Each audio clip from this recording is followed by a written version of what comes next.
Ipatatawag ng NBI ang ilang dating miyembro ng organizing committee ng 2019 SEA Games. Kaugnay ito sa imbestigasyon sa mga maanumalyang proyekto. Live mula sa TV5 Media Center, nangunguna sa balita si Gio Robles. Gio, kasama ba si Senator Alan Peter Cayetano na dating chairman ng organizing committee?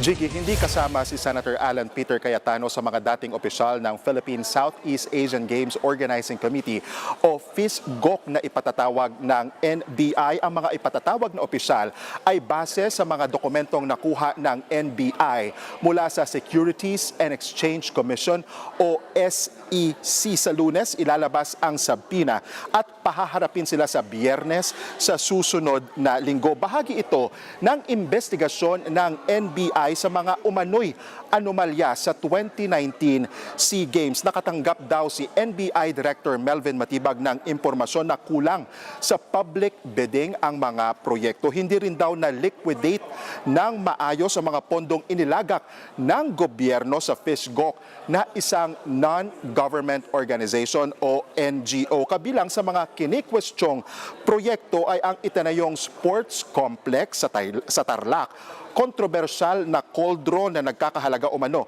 ng hindi bababa sa 50 million pesos at kahapon nga nauna na rin nabanggit ni Matibag yung kikiam o yung mga pagkain na ibinigay sa mga delegado noong 2019 SEA Games. Jiggy. At Gio, parang na-expect ni Senator Cayetano na ipatatawag siya, pero bakit hindi siya patatawag ng NBI? Actually, Jiggy, ayon kay Matibag, hindi lumabas ang pangalan ni Cayetano mula sa mga dokumento mula sa SEC from 2019 to 2021 ito na mga documents. Kaya nagtataka raw si Matibag kung bakit pumalag agad si Cayetano nang mabanggit ang investigasyon sa 2019 SEA Games. Narito pakinggan natin ang pahayag ni NBI Director Melvin Matibag. Baka dapat wala siya ipangamba dahil wala siya rito, pero may malaking katanungan na bakit lumulutang siya sa publiko na parang siya yung chairman nito. Inyo pong napanood ang video message ni NBI Director Melvin Matibag na ipinadala sa mga NBI beat reporters.